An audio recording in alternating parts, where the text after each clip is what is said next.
तो दोस्तों आज हो गई है 24 अप्रैल और जो फटाफट बड़ी खबरें मुख्य समाचार सामने निकल के आ रहे हैं दोस्तों, एक एक करके चलेंगे। तमाम बेहद बड़ी अपडेट्स आप तक आगे इसी वीडियो के माध्यम से पहुंचाएंगे।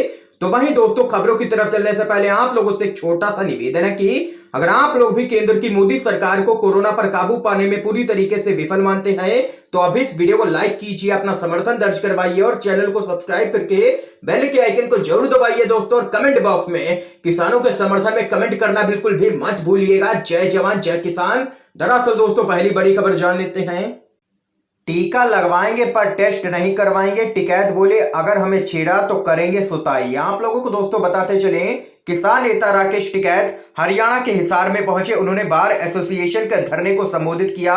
इस दौरान उन्होंने कहा कि अगर हमें छेड़ने का प्रयास किया गया तो हम भी सुताई करेंगे। सुताई शब्द का मतलब हमारे गांवों के लोग काफी अच्छे से समझते हैं। आप लोगों को आगे बताते चले, मीडिया से बातचीत में टिकैत ने कहा है कि यूपी में भी लगातार तंबू गाड़े जा रहे हैं। सरकार का पूरे देश में विरोध है। 1-1.5 महीने के बाद यूपी में सबसे अधिक सभाएं होंगी। तो वहीं आप लोगों को आगे बताते चले, कोरोना वैक्सीन पर उन्होंने कहा है कि बॉर्डर पर बैठे किसान इंजेक्शन लेंगे लेकिन कोरोना टेस्ट नहीं करवाएंगे। इंजेक्शन भी तब लगवाएंगे जब आधे इंजेक्शन पुलिसकर्मी लगवाएंगे, क्योंकि हमें सरकार पर बिल्कुल भी भरोसा नहीं रह गया है। ये यहाँ पर दो टूक कहना है किसान नेता राकेश टिकैत का। और उन्होंने कहा कि अगर सरकार ने ऑपरेशन क्लीन चलाया तो हम भी मुंह तोड़ जवाब देंगे और अगर हमें छेड़ा तो करेंगे इन लोगों की सुताई। ये यहाँ पर कहना है किसान नेता राकेश टिकैत का। दोस्तों अगर आप लोग भी किसानों के समर्थन में खड़े हैं और तीनों ही विवादित कृषि कानूनों को रद्द करने की मांग करते हैं तो इस वीडियो को लाइक कीजिए, अपना समर्थन दर्ज करवाइए। अगली बड़ी खबर की तरफ चलते हैं। राजनाथ सिंह ने बताया है कोरोना का इलाज रामचरितमानस का पाठ करो, दवा का काम करेगा। आचार्य कृष्णन ने मांगा है इस्तीफा। आप लोगों को बताते चलें, जब से कोरोना की दूसरी लहर ने देश को तहस नहस करना शुरू किया है तब से ही लखनऊ के सांसद और देश के रक्षा मंत्री राजनाथ सिंह वैसे तो लापता हैं। लापता इसलिए क्योंकि वे कुछ करते हुए नहीं दिख रहे हैं, लेकिन वे सोचते हैं कि रामचरितमानस का पाठ करने से कोरोना जैसे जानलेवा वायरस से लोगों की जान बच सकती है। दरअसल दोस्तों एक कार्यक्रम को संबोधित करते हुए राजनाथ सिंह ने कहा कि रामचरितमानस का पाठ करने से लोगों में सकारात्मक विचार बढ़ते हैं। उन्होंने कहा है कि यह एक दवा की ही तरह काम करता है। धर्म और अध्यात्म का पालन करना कोरोना के खिलाफ दवा की तरह ही काम करेगा। देख सकते हैं लगातार तमाम बीजेपी के नेता लोगों को धर्म के आधार पर बांटने का काम करते चले आ रहे हैं और अब यहाँ पर लोगों को सिर्फ मूर्ख बनाया जा रहा है इन नेताओं की तरफ से। तो वहीं आगे आप लोगों को बताते चलें, राजनाथ सिंह के बयान पर प्रतिक्रिया देते हुए कांग्रेस के नेता आचार्य प्रमोद कृष्ण ने कहा है कि राजनाथ सिंह पर देश की रक्षा की जिम्मेदारी है और वह अपने निर्वाचन क्षेत्र तक की रक्षा नहीं कर पा रहे हैं। उन्होंने कहा है कि अगर राजनाथ सिंह में जरा भी नैतिकता बची है तो उन्हें तुरंत इस्तीफा दे देना चाहिए।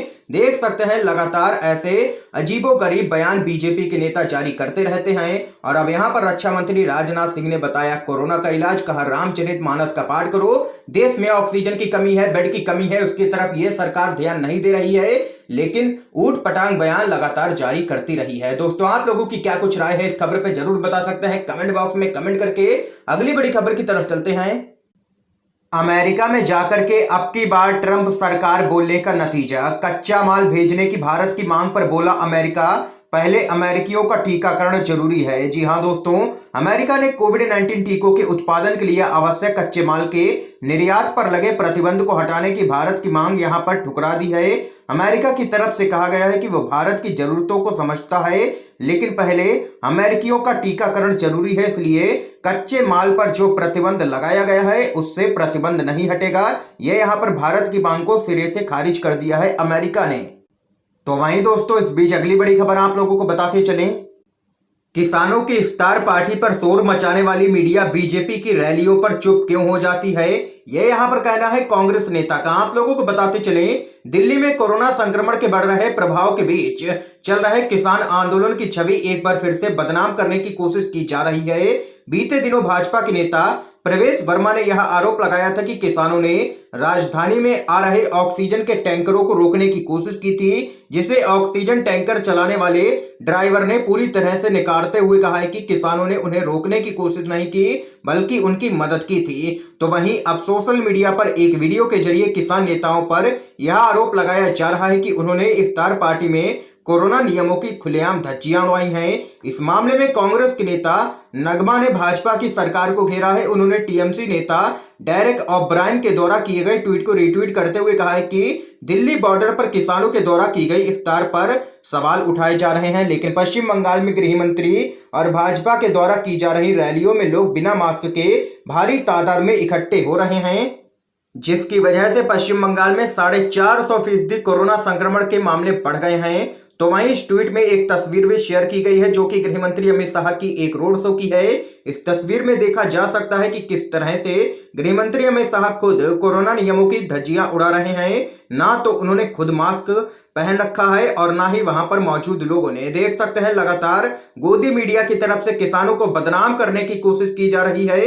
इफ्तार पार्टी पर सवाल खड़े किए जा रहे हैं, शोर मचाया जा रहा है, लेकिन हरिद्वार में हुए कुंभ मेले और बीजेपी की बंगाल के अंदर रैलियों को लेकर के यही गोदी मीडिया कोई भी सरकार से सवाल नहीं करती है। इस खबर पे आप लोगों की क्या कुछ राय है जरूर बता सकते हैं कमेंट बॉक्स में। अगली बड़ी खबर की तरफ चलते हैं।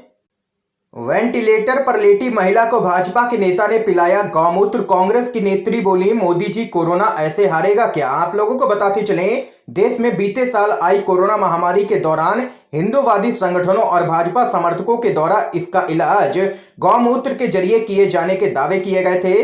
खास तौर पर कई हिंदूवादी संगठनों और धर्म गुरुओं ने गौमूत्र पार्टी का आयोजन भी किया था, लेकिन जब भी कभी यहां पर भाजपा का नेता यहां पर कोरोना पॉजिटिव निकल के आता है तो वो गौमूत्र नहीं सीधे एम्स में ही भर्ती हो जाता है। इसके साथ ही कई भाजपा नेताओं ने यह भी दावा किया था कि गोबर के साथ स्नान करने और गौमूत्र पीने से कोरोना संक्रमण उनके आसपास भी नहीं भटकेगा, लेकिन बाद में ऐसे ही नेता कोरोना की चपेट में आए। ऐसे ही बेवकूफी की एक मिसाल पेश करते हुए सोशल मीडिया पर भाजपा समर्थक का वीडियो वायरल हुआ है। आप लोगों को दोस्तों बताते चलें, जिसे कांग्रेस की नेता डॉक्टर रागिनी नायक ने अपने आधिकारिक ट्विटर अकाउंट पर शेयर किया है।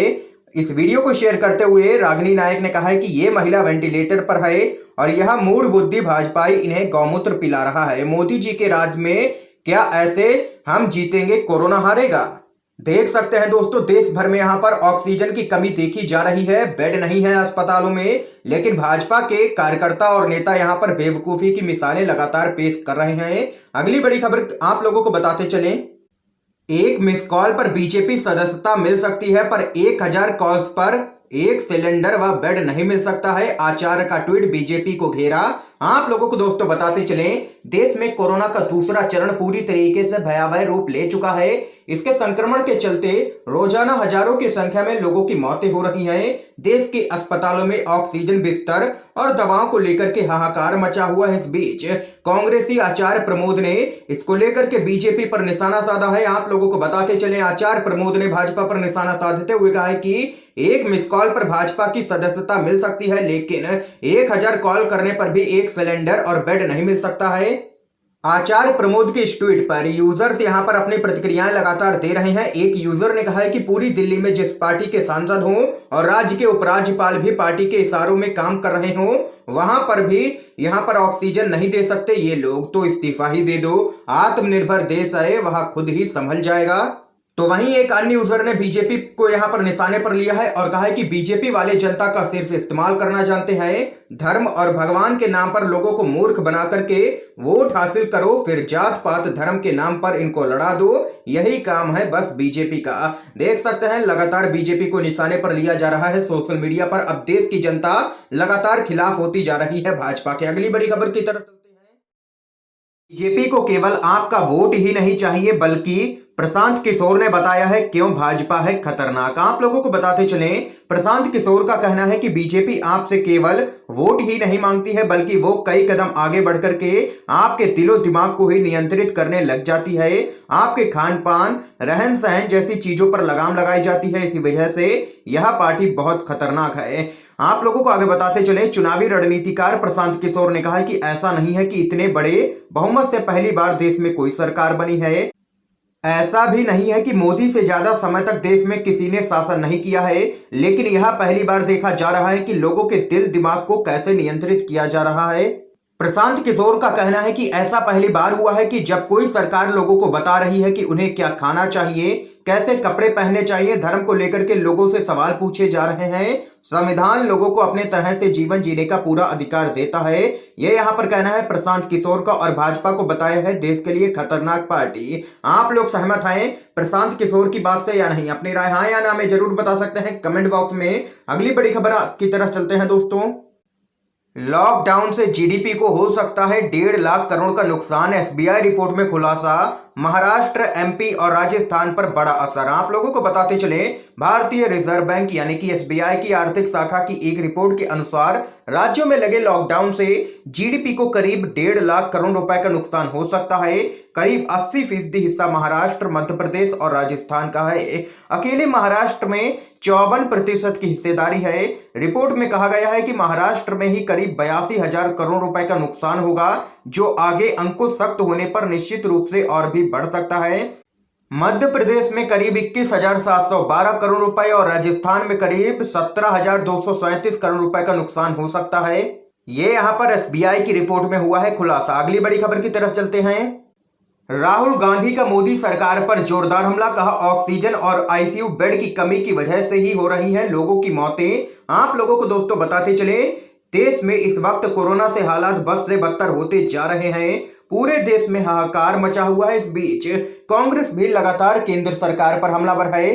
राहुल गांधी ने एक बार फिर से कोरोना संक्रमण से हो रही मौतों के लिए केंद्र सरकार को सीधे तौर पर जिम्मेदार ठहराया है।